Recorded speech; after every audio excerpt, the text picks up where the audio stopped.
Эй, сен, экинчи партада отурган, көк куртка кийген. Атың ким? Менин атым Алексис. Алексис.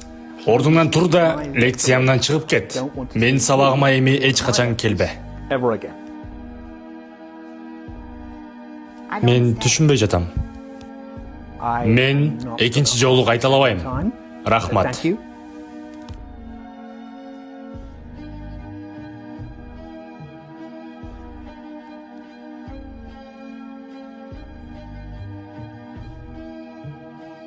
Эми айткачы.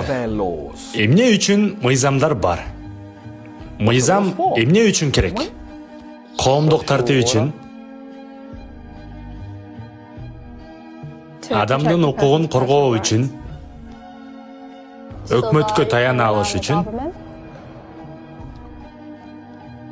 адилеттик үчүн. Рахмат. Азыр айткыла.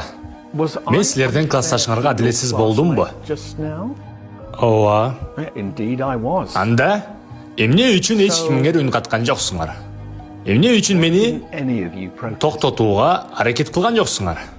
Эмне үчүн бул туура эмес деп айткан жоксуңар? Көрдүңөрбү? Силер азыр үйрөнгөн сабакты 1000 саат лекциядан да түшүнмөк эмессиңер. Эгер аны жашап көрбөсүңөр,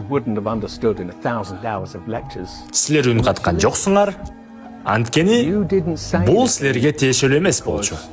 Бул менин ишим эмес деп ойлодуңар. Бирок угуп койгула.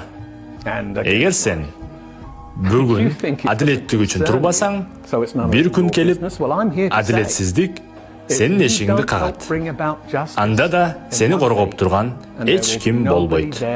Биз менен бирге өскүң келсе, биздин ачык Telegram каналга кошул, комментарийге плюс белгисин калтыр.